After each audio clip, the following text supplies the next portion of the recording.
Good morning everyone. ఈరోజు ఏంటంటే ఈరోజు స్పెషల్స్ ఏం లేదు. నెయ్యి కాంచుకునే విధం మీకు చూపిస్తాను ఎలా చేయాలి అనేది. ఫస్ట్ నెయ్యి కాంచుకోవడానికి ఇలాగ థిక్ బాండలు తీసుకోవాలి. మనం ఇలాంటి బాండల్స్ అంతా యూజ్ చేయకూడదు నెయ్యి కాంచేటప్పుడు, ఎందుకంటే మాడిపోతుంది కాబట్టి.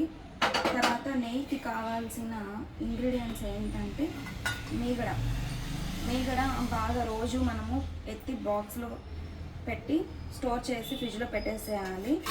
ఆ తర్వాత మనం దీంట్లో వేసుకునేవి ఏవేవంటే రాళ్ళ ఉప్పు, ఇవి చాలు.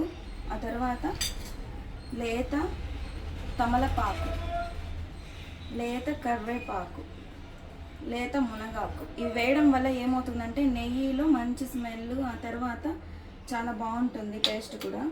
ఇప్పుడు ఫస్ట్ అయితే మనము స్టవ్ ఆన్ చేసుకుందాం.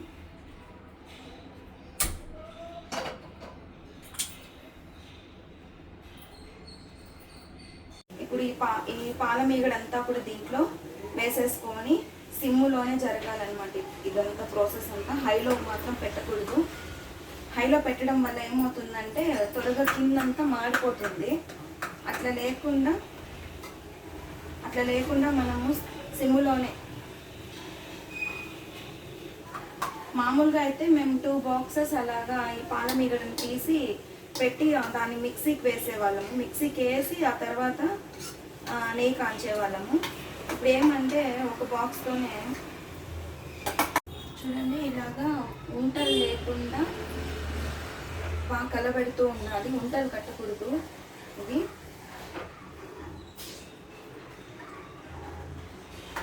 ఉంటలు కట్టకుండా బాగా ఇలాగా మెల్లగా కలబెడుతూ ఉండాలి.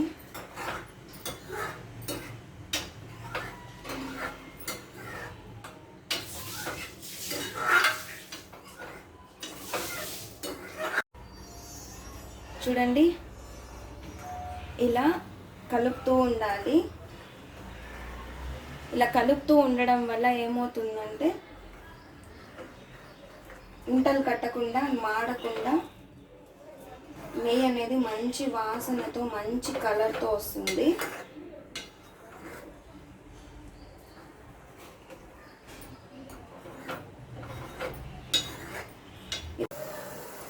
చూడండి ఇలాగా దగ్గరకు వచ్చేసింది కొంచెము.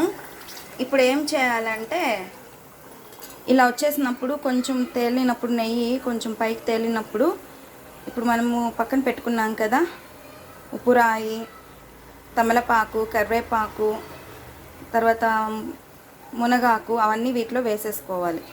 చూడండి తమలపాకు, మునగాకు, ఇది వేసినప్పుడు కొంచెం దూరంగా ఉండాలి, చిట్టపట్టా ఉంటుంది. లేత కరివేపాకు,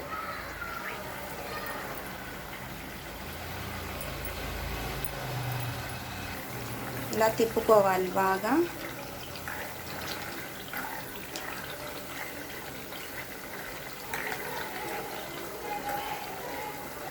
సైజులో చూడండి ఎంత నీట్గా ఉందో. ఎందుకంటే మనము అప్పటికప్పటికే మనం నీట్గా తీసుకుంటున్నాం కాబట్టి మాడలేదు. బాండలు కూడా మాడకుండా ఎంత నీట్గా ఉందో చూడండి.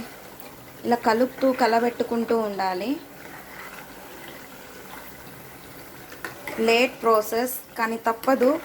మనం హోమ్ ఫుడ్ తినాలి అనుకుంటే ఇలాగా కొంచెం వెయిట్ చేసి మనమే ప్రిపేర్ చేసుకొని ఇంట్లో వాడుకుంటే బెస్ట్. బయట అన్నిట్లో షాప్స్లో కొనేదానికన్నా కూడా మనకు తెలియదు కదా బయట షాప్స్లో కెమికల్స్ కలుపుతారా కలపరా అనేది. ఇలా మనం ఇంట్లోనే ప్రిపేర్ చేసుకొని తినడం వల్ల పిల్లలకి హెల్తీగా ఉంటుంది, ఆ తర్వాత రుచిగా కూడా ఉంటుంది.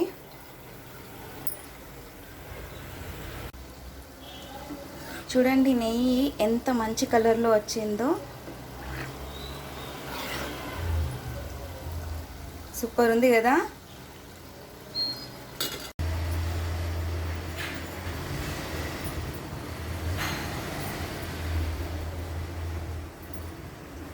మంచి స్మెల్ వస్తుంది. చూడండి ఎంత మంచి స్మెల్. స్వీట్ ప్రిపేర్ చేసినప్పుడు మనకి మంచి స్మెల్ వస్తుంది చూసారా. అంత మంచి స్మెల్ వస్తుంది మనం ఇంట్లో ప్రిపేర్ చేసుకున్న నెయ్యి.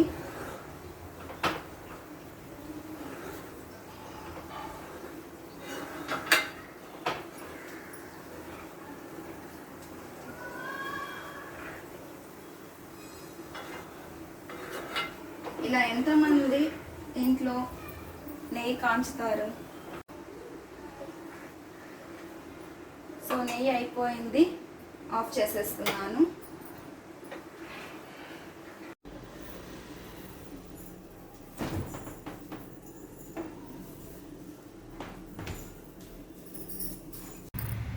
చూడండి ఎంత నెయ్యి వచ్చిందో. ఇది కొనాలంటే ఎంత కాస్ట్ అవుతుంది.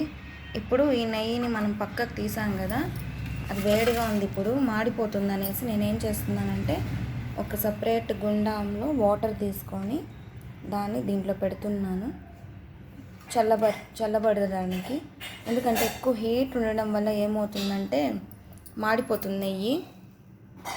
అట్లా లేకుండా ఇప్పుడు ఇది ఉంది కదా, ఇక్కడ ఆకు, తర్వాత మీగడ, దీన్నంతా కూడా పిల్లలకి రాగి పిండి వేసి కొంచెం బెల్లం కానీ షుగర్ కానీ బాగా రోస్ట్ చేసి ఇచ్చామంటే చాలా హెల్దీ. ఇది మా పిల్లలకి కూడా చాలా ఇష్టం. నెయ్యప్పచ్చి అనేసి అంటారు. సో నెయ్యి వాసన రాగానే నెయ్యి కాంచారా అని అడుగుతారనమాట వాళ్ళు వస్తానే. సో వాళ్ళకి దీంట్లో రాగి పిండి వేసి కలిపిస్తే చాలా ఇష్టం. మరెన్నో కొత్త కాన్సెప్ట్స్తో మీ ముందర ఉంటాను. మీ Latha Shankar blogs. Thank you for watching my videos. Please like, share, subscribe my channel.